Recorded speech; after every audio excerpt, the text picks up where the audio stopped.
나이다. 아멘. 읽은 말씀이 오늘 사실은 굉장히 중요한 부분이 아닌가. 우리가 신앙생활하면서 꼭 한번 묵상해야 될 말씀이 오늘 본문의 말씀이라고 생각이 됩니다. 천국에 못 들어가는 그 죄가 있다. 깜짝 놀랄 것 같아요. 예수 믿는데 영생, 천국에 대한 은혜로 들어가는 천국에 대해서 우리가 생각할 때 깜짝 놀랄 만한 일이 있습니다. 제자들이 예수님께 질문합니다. 천국에서 누가 큽니까? 1절에 이렇게 질문했는데 예수님이 한 아이를 불러 제자들 가운데 세워놓고서 갑자기 이렇게 얘기합니다. 어린아이가 너희가 돌이켜 어린아이들과 같이 되지 아니하면 결단코 천국에 들어가지 못하리라. 천국에서 누가 크냐고 물어봤는데 돌이켜 어린아이처럼 되지 않으면 결단코 천국에 들어가지 못하리라. 이렇게 말씀합니다. 그러므로 누구든지 어린아이와 같이 자기를 낮추는 사람이 천국에서 큰 자다. 이렇게 말씀합니다. 그래서 이 의미를 다른 복음서가 다른 곳에 기록하고 있는데 의미가 약간씩 차이가 있습니다. 오늘 본문의 내용을 왜 이런 말씀을 하셨는지 의미를 깨닫고 나면 내 삶을 내가 지금 어떻게 살고 있는가를 돌아보게 되는 줄 믿습니다.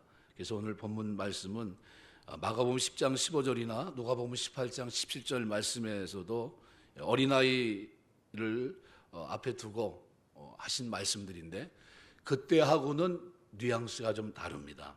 어린아이를 데리고 있을 때 제자들이 꾸짖는 장면이 나옵니다. 그래서 이 어린아이들의 특징이 명백하게 드러나 있어요. 그런데 오늘 본문은 18장은 그렇지 않습니다. 이 어린이 이 이야기를 통해서 다른 복음서와 사건의 배경서부터 전혀 다릅니다. 그래서 마태복음의 사건은 제자들의 질문으로부터 시작해요. 엉뚱한 질문. 천국에서 누가 큽니까? 관심 뭡니까? 과연 예수님께서 메시아로 오셔서 유대 나라를 로마의 압제로부터 해방시킨다고 한다면 그러면 내가 과연 예루살렘에서 과연 누가 가장 큰 제자가 될까? 가장 높은 곳에 누가 앉게 될까? 이런 것에 대한 관심이 있었습니다. 그런데 예수님은 거기에 대해서 말씀하지 않고 진짜 천국에서 누가 큰지를 말씀합니다. 그래서 제자들은 천국에서 누가 큰 사람이냐고 물었는데 예수님은 돌이켜 어린아이처럼 되지 않으면 아예 천국에 들어가지 못한다. 아주 강력한 이중 부정어를 쓰고 있습니다. 전인적인 행동의 변화를 얘기하는 돌이켜 스트레포라는 이 단어는 전인적인 행동과 마음의 변화까지 포함된 거예요. 그러니까 완전히 어떻게 해요? 변화돼야 된다는 게. 결단코 들어가지 못하려 이중 부정어를 사용해서 강한 의지를 보이신 겁니다. 결단코 못 들어간다. 뭐 때문에 이렇게 예수님이 제자들에게 강력하게 얘기했을까? 그 내용을 한번 생각해 보면서 은혜를 나누려고 합니다. 여기 돌이켜 어린아이처럼 되고 어린아이같이 자기를 낮춘다 하는 것은 우리가 종전에 생각했을 때 아이들처럼 겸손해야 된다. 보통 이렇게 얘기를 합니다. 어린아이같이 자기를 낮추는 그이가 천국에서 큰 자다. 보통 4절에서 예수님은 이렇게 말씀하셨는데 그럼 어린아이들이 그러면 겸손한 존재인지 한번 생각해 보십시오. 실제로 겸손합니까? 겸손하지 않은 것 같아요. 그죠? 그냥 갖다 모아놓으면 제일 먼저 뭐부터 할까요? 싸움부터 시작합니다. 겸손한 거를 찾아보기가 쉽지 않아요. 계속해서 싸우고 다투고 울고 불고 통제하는 사람이 없으면 어떻게 될까요? 난리가 납니다. 이 어린아이들이 있는 그곳에 선생님들이 아주 진이 빠져요. 아주 힘듭니다. 겸손이 있을까요? 물건을 힘센 아이가 잡고 있으면 절대로 빼앗기지 않고 뺏으려고 가까이 오면 때리고 이런 일이 반복이에요. 그죠? 그래서 선생님들이 아주 하루 종일 있으면 아주 고개를 썰려집니다. 심지어 어린 3살, 4살짜리들도 우리 이제 작은 아이가 이제 어린이집 교사를 하는데 얘기를 하더라고요. 악어들이 있다고 그래요. 악어도 있고 상어도 있다고 그래서 무슨 어린이집에 악어가 있고 상어가 있냐 그랬더니 있대요. 그래서 뭐냐 그랬더니 얘기하다가 안 되면 그냥 물어버린대요. 물는데 한번 물면 잘 안 놓는 게 악어고 아주 심하게 무는 애가 상어래. 그런 식으로 이제 설명하더라고요. 그래서 악어가 있고 상어가 있는데 어떤 때는 어떤 아이는 전혀 악어하고 상어하고 관계가 없던 아이로 알고 있었는데 어느 날 위기에 몰리면 돌변하더라는 거예요. 상어의 모습이 나오고 악어의 모습이 나온다는 게 아이들한테 우리가 이 천국 겸손의 모습을 찾기 쉽지 않다는 거죠. 도대체 그럼 이 구절을 어떻게 받아야 되는가? 여기 어린아이들과 같이 이 같이라는 말이 우리가 호스라는 단어입니다. 헬라어 호스라는 말인데 같이라는 표현도 있는데 like children 이렇게 보통 이렇게 표현하고 있습니다. 개역 개정판이나 표준 세번역이나 영어 성경 NIV 성경이나 다 비슷합니다. 어린아이들과 같이. 그런데 이 호스는 두 가지 뜻이 있어요. 뭐뭐 같이 그리고 뭐뭐만큼이란 뜻이 있어요. 마태복음 17장 20절에 보면 진실로 너희에게 이르노니 너희가 만일 믿음이 한 겨자씨만큼만 있으면 이 단어도 호스예요. 똑같습니다. 그러니까 이 산을 명하여 여기서 저기로 옮기라 해도 옮길 것이다. 만큼으로 번역된 이 단어가 호스예요. 오늘 본문의 이 호스란 단어는 뭐뭐 같이, 뭐뭐만큼이란 뜻이에요. 그래서 겨자씨 같은 믿음이 아니라 겨자씨만큼의 믿음을 말씀하신 겁니다. 지금 살피고 있는 오늘 본문에서도 둘 다 말이 돼요. 둘 다 말이 됩니다. 겨자씨 본문의 경우는 겨자씨만큼으로 해야 말이 됩니다. 그런데 오늘 믿음이 겨자씨만큼 있다는 것과 겨자씨같이 겨자씨처럼 있다고 하는 것은 의미가 완전히 다릅니다. 이 만큼은 실제적인 크기나 양을 뜻하고 가치는 성격의 특징을 말합니다. 예수님 17장에서 겨자씨를 말씀하신 것은 겨자씨 속에 있는 어떤 특징이 아니라 겨자씨만큼을 얘기하는 거예요. 만큼, 작은 크기를 염두에 두신 겁니다. 겨자씨가 눈에 보입니까? 성주순례 갔다 왔는데 동기 목사가 선물을 주더라고요. 겨자씨라고 주는데 안 보여요. 가지고 뚜껑 열어서 이렇게 보니까 안 보이더라고요. 거의. 그게 겨자씨라고 주는데 선물을 줘도 그런 거 주면 좀 별로 안 좋더라고요. 좀 먹을 만한 걸 줘야지. 겨자씨라고 그 선물을 주는데 그거 참 안 받을 수도 없고 야 그걸 선물이라고 주냐 뭐 이럴 수도 없고 아주 애매하더라고요. 보이지도 않아요. 겨자씨만큼. 우리 믿음이 그만큼만 있어도 어떻게 해요? 이 산을 들어 바다에 던져도 그렇게 된다는 거예요. 이 17장에서 예수님은 바로 이 만큼이란 의미로 이 호스라는 단어를 쓰셨어요.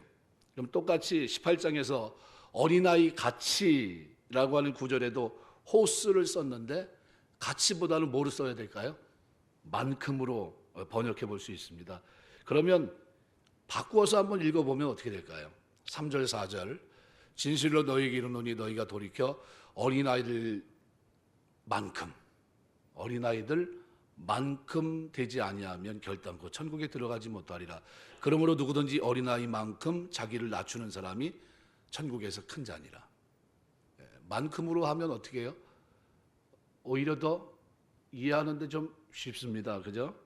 그래서 이 본문 전체의 의미와 일관성 있게 이해가 될 수 있어요. 그렇다면 이 돌이켜 어린아이만큼이라고 하는 자기를 낮춘다는 것은 도대체 무슨 뜻일까? 정도의 양을 나타나는 만큼을 사용하면 당시 이스라엘 사회에서 어린아이들의 사회적인 위치를 한번 생각해 봐야 돼요. 어린아이만큼. 어린아이들이 이스라엘 땅에서 어느 정도 위치에 있었을까요? 어린아이만큼 낮아진다. 어린아이 위치까지 낮아진다는 그런 뜻인데 어린아이들이 그럼 대접을 받았나요? 대접받지 못했어요. 우리 어렸을 때 시장 가면은 그 뭐 약장수들이 막 뭘 팝니다. 그죠? 그러면서 뭐 뱀을 팔고 막 뱀 장사, 막 쇼를 하고 막 그러잖아요. 막 약장수인데 옆에 가서 이제 가서 구경하려고 그러면 뭐라 그래요? 애들은 가라. 애들은 가라. 애들은 가라. 그 얘기를 얼마나 많이 들은지 몰라요. 그래도 가지를 못해요. 왜요?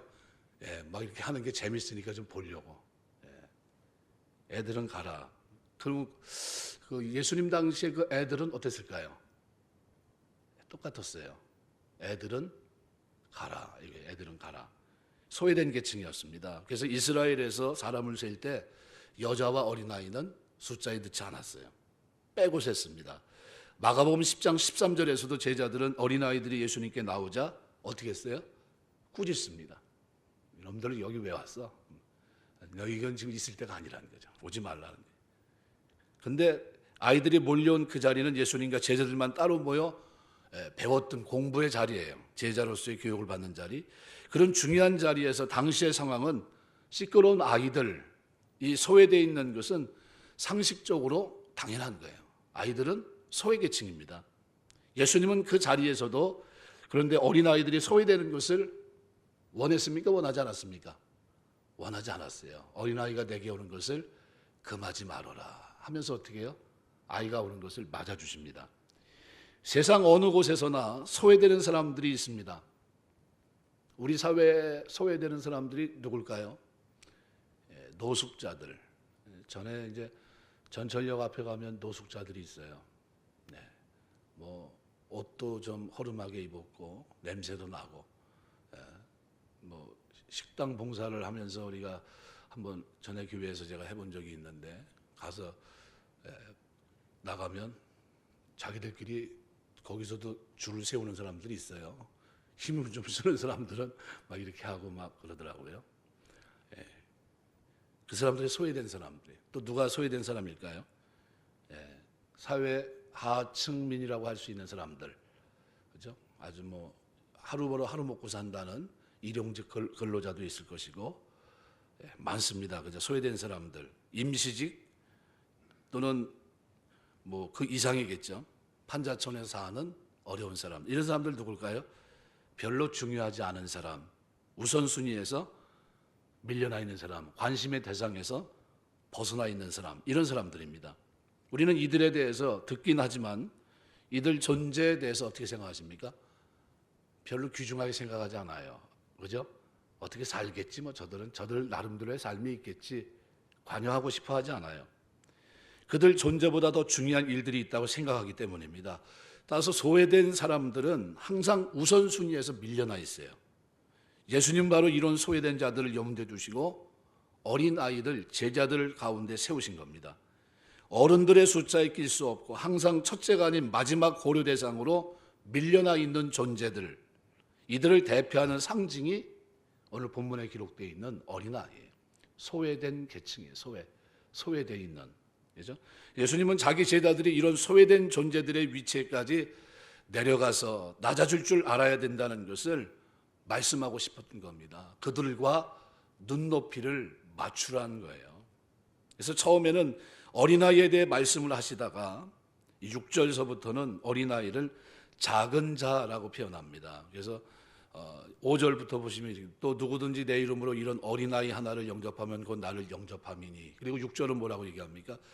누구든지 나를 믿는 이 작은 자 중에 하나를, 작은 자가 누굽니까? 소외된 자예요. 소외된 자. 이 작은 자 중 하나를 실족하게 하면 차라리 연자 맷돌이 금목에 달려서 깊은 바다에 빠뜨려지는 것이 나으니라. 네? 계속해서 그런 얘기입니다. 10절 말씀에서도 바로 그런 것을 염두에 두고 생각하셔야 됩니다. 삼가 이 작은 자 중에 하나도 업심여기지 말라. 너에게 말하노니 그들의 천사들이 하늘에 계신 내 아버지의 얼굴을 항상 배옵느니라. 누구를요? 소외된 자들을 얘기하는 거예요. 소외된 자들. 14절에도 보면 똑같이 이렇게 얘기합니다. 이와 같이 이 작은 자 중에 하나라도 잃는 것은 하늘에 계신 너희 아버지의 뜻이 아니니라. 어린아이만큼 낮아지라는 거예요. 어린아이만큼 소외되어 있는 사람들을 가르치는 겁니다. 소외된 사람. 겸손을 얘기하는 게 아니에요. 소외된 계층, 소외되어 있는 사람, 그만큼 그들의 눈높이에 맞춰야 돼요. 예수님의 삶을 가만히 들여다보세요. 사복음서가 기록하고 있는 예수님의 행적을 가만히 들여다보세요. 예수님의 주로 만남의 대상들이 다 누구였어요? 대부분? 병든 자, 약한 자, 소외된 사람들, 만날 수 없는 죄인들, 이런 사람들을 만나셨어요. 눈높이가 어디 있었습니까? 그 당시에 왕, 권력과, 그죠? 예루살렘 산 위의 공회원들, 뭐 이런 사람들과의 어떤 교류, 교제, 그거보다는 누구에 관심이 있습니까? 아무도 돌아보지 않는 사람들, 그런 사람들. 우리가 알고 있는 베데스다 연못에 빠져 있던 사람 38년 동안 베데스다라는 이름이 대단히 좋은 이름인데 그런데도 불구하고 무슨 집입니까? 사랑의 집, 은혜의 집, 긍휼의 집이란 그런 뜻이에요. 그런데도 거기서 진짜 하나님의 은혜와 긍휼을 입지 못했거든요. 왜요? 은혜를 입고 싶으면 제일 먼저 연못에 뛰어들어가야 되는데 자기는 어때요? 뛰어들어갈 방법이 없어요. 근데 그 사람을 어떻게 해요? 은혜를 베풀어 주십니다. 누가 그렇게 하셨어요? 예수님이. 예수님은 누구와 눈높이를 맞추셨습니까? 가장 약한 사람들, 돌아보지 않는 사람들, 사람의 관심에서 벗어나 있는 사람들, 여기에 관심이 많으셨어요. 그만큼 낮아져야 된다는 거예요. 우리가 눈높이를 낮추고 살라는 거예요. 이런 사람이 어떻게 해요? 천국에서 큰 자다는 거예요. 천국에서. 이 땅에서는 그런 사람들과 교제하면 뭐라고 얘기할까요? 야, 너 왜 그런 사람들과 교제하냐? 너 앞길을 생각해서도 그런 사람 만나면 안 돼. 이렇게 얘기합니다. 그죠?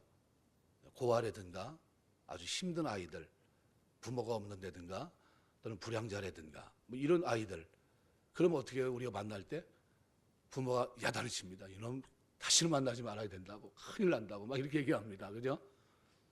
그런데 주님의 관심은 어디 있어요? 이 소자들에게 있어요. 소자. 잃어버린 자, 아무도 관심을 갖지 않는 그들에 있었습니다. 내 주변에 있는 중요하지 않다고 생각되는 사람들, 우선순위에서 밀려나 있는 소외된 작은 자들의 자리에 내려가서 그들과 눈높이를 맞추고 살라는 겁니다. 낮은 자들의 위치만큼 내려갈 줄 아는 사람이 천국에서 큰 자라는 거예요. 큰 자. 그렇다고 한다면 한번 생각해 봐야 돼요. 왜 마더 테레사가 죽었을 때 각 교단이, 천주교는 천주교대로, 기독교는 기독교대로, 힌두교는 힌두교대로 서로 자기네가 장례를 치르겠다고 합니다. 왜 그랬을까요? 그 사람의 삶에 뭐가 있었기 때문에 그렇게 서로 끌어가려고 했죠. 이유는 한 가지예요. 인도 땅에서 죽어가는 영혼들, 그들 영혼을 어떻게 해요? 자기가 돌보겠다는 그 사랑으로 그 낮은 자의 위치에 서서 그들을 어떻게 품어주고 그들의 마지막을 함께 해주는 그 모습이 많은 사람들에게 감동을 줬기 때문이에요. 그러니까 서로 어떻게 해요? 자기 종교의 어떤 예배로 또는 제사로 막 이렇게 하려고 그래요. 그 속에 뭐가 있어서요? 사랑이, 예수님을 닮은 사랑이 있어서, 긍휼의 마음이 있어서, 긍휼의 삶이 있어서 그렇게 했던 겁니다. 마찬가지예요. 그래서 우리가 이 본문의 가르침을 제대로 이해한 다음에 5절, 6절 같은 말씀을 다시 들여다보면 우리가 이렇게 생각할 수 있습니다. 누구든지 내 이름으로 이런 어린아이, 소외된 자 하나를 영접하면 곧 나를 영접합니다. 그죠? 어떤 사람이요? 소외된 사람, 아무도 돌아보지 않는 사람, 그들과 눈높이를 맞추고 그들을 어떻게 해요? 영접한다는 게 뭡니까? 그들의 필요를 채워주는 걸 말해요. 그러면 나를 영접하는 거다. 이 장면이 어디에 나올까요? 마태복음 25장에 나와요. 주여, 우리가 언제 주님을 만났습니까? 언제 병든 것을 우리가 언제 옥에 갇혔을 때 우리가 돌아봤고, 한 번도 그런 적이 없는데 이 무슨 말 하시는 겁니까? 우리는 주님을 한 번도 만난 적이 없습니다. 그런데 주님 뭐라고 합니까? 아니란 거예요. 뭘 한 거예요? 지극히 작은 자 하나에게 한 것이고 내게 한 것이다 하면서 그들을 어떻게 해요? 칭찬하십니다. 이게 뭘까요? 소외된 자를 돌아보며 사는 그 삶을 말씀하신 거예요. 그러니까 우리가 마지막 때 살면서 해야 될 일이 뭘까요? 그거예요. 그거. 소외된 사람들을 돌아보는 마음, 넓은 마음, 그 마음이 여러분에게 있게 되시기 주 이름으로 축원합니다. 그것 때문에 기도할 수 있는 여러분이 되셔야 돼요. 하나님, 내 마음 속에 천국에서 큰 자가 되고 싶은 마음은 없습니다. 다만 하나님의 진리의 말씀을 통해 내가 알았기 때문에 내 삶을 이제 눈높이를 맞춰가며 한번 살고 싶습니다. 내가 낮아진 모습으로 그들의 눈높이에 맞춰서 그들의 필요를 채우고 영접하며 살기를 원합니다. 이런 기도가 여러분의 진실한 기도가 되시기를 주의 이름으로 축원합니다. 이것이 그리스도인이에요. 6절에도 똑같은 얘기입니다. 누구든지 나를 믿는 이 작은 자 중, 이 작은 자는 누구라 그랬습니까? 소외된 자. 이 소외된 자 중 하나를 실족하게 하면 차라리 연자맷돌이 그 목에 달려 깊은 바다에 빠뜨려지는 것이 나으니라. 소외된 자를 돌아봐야 돼요? 돌아보지 말아야 돼요? 돌아보라는 겁니다. 그들이 실족하게 하는 일을 하지 말라는 거예요. 그들이 주 앞에 돌아오는 그 일에 쓰임받는 것이 복이라는 거예요. 10절 말씀에서도 마찬가지예요. 그래서 10절에도 보면 삼가 이 소외된 자 중에 하나도 업신여기지 말라. 너희에게 말하노니 그들의 천사들이 하늘에서 하늘에 계신 내 아버지 얼굴을 항상 비옵느니라. 소외된 자들을 돌아보는 천사들이 하나님 얼굴을 비우면서 어떻게 해요? 낱낱이 보고하고 있다는 겁니다. 내가 지금 내가 돌보고 있는 소외된 아무개가 있는데 그 사람을 어떤 사람이 어떻게 해요? 돌아보더이다, 섬기더이다 하는 것을 어떻게 해요? 보고하고 있다는 거예요. 그러면 우리의 삶이 어떠한 삶이 온전한 삶이겠습니까?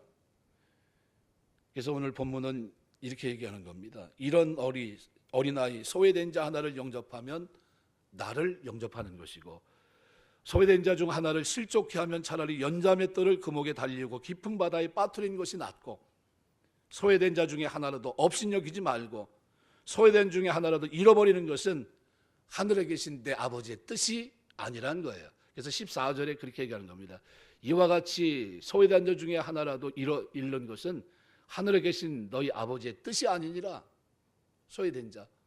그래서 호스라는 단어를 가치가 아니라 만큼으로 해석하면, 겨자씨 만큼이란 단어로 해석했을 때 오늘 18장의 내용을 쉽게 우리가 다 이해할 수 있습니다. 그래서 마태복음 18장에서 예수님은 우리 교회를 향해서 이렇게 얘기하는 겁니다. 소외된 작은 자들의 눈높이만큼 낮아지라고 명령하십니다. 그들의 눈높이에 맞춰서 그들의 입장을 이해하는 사람이 되라고 말씀하고 있는 겁니다. 세상의 모든 것들이 높은 것을 지향하고 화려한 것을 바라보고 있는데 성도는 낮아져야 된다는 게, 아래를 쳐다봐야 되는, 아래는 누굽니까? 아무도 관심을 받지 않는 소외된 어린아이, 그죠? 아무도 관심을 갖지 않는 노숙자, 아무도 관심을 갖지 않는 옥에 갇힌 자들, 이런 사람들을 어떻게 해요? 병중에 있는 사람들 돌아보라는 거예요. 그래서 영어에서 이해한다, understand는 뭘 이해합니까? 뭐뭐 아래에 있다는 거예요. 아래 서 있는 것이 understand입니다. 아래 서 있다, understand. 아래 서 있다. 우선 순위에서 죄된 자들, 고통과 절망 속에 눈물 흘리지만 아무도 돌아보지 않는 소외된 자들의 자리에까지 내려가 그들을 이해하고, 이런 소자들이 실족하지 않도록, 업심여김을 당하지 않도록, 이루어지지 않도록 하는 것이 교회의 본분이고 성도의 삶이 돼야 된다는 거예요. 예수님이 이런 사람을 뭐라고 표현합니까? 천국에서 큰 자라. 이게 다른 거꾸로 말하면, 역설적으로 말하면 뭡니까? 이런 사람은 천국에 결코 들어갈 수 없는 이라를 반대로 생각하시면 됩니다. 이런 사람이 천국의 주인공이라는 거예요. 천국의 주인공은 누굴까요? 이 땅에서 소외자들을 어떻게 해요? 사랑으로 돌보며 사는 사람들, 그들에게 사랑을 실천하는 사람들, 예수님을 닮아서 어떻게 해요?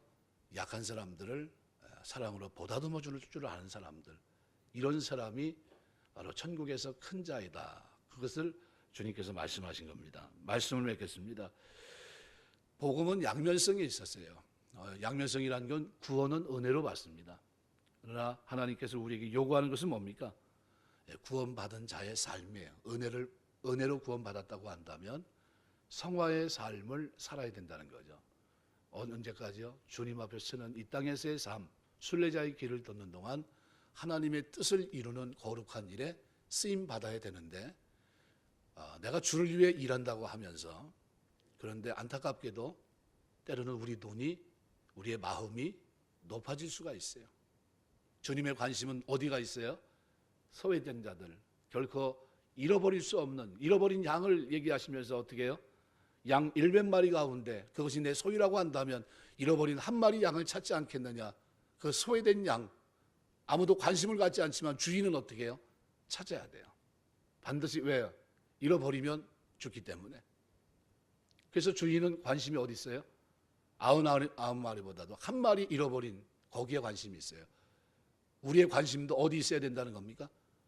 거기 있어야 된다는 게.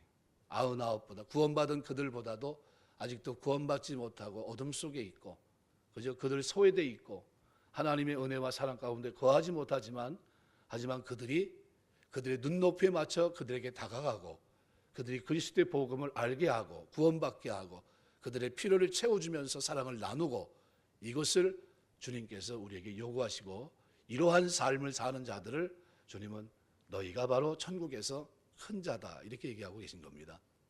지금 이렇게 살면 여태까지 살아온 삶을 가만히 생각해 보시고 이대로 살면 천국에서 큰 자로 설 수 있겠습니까?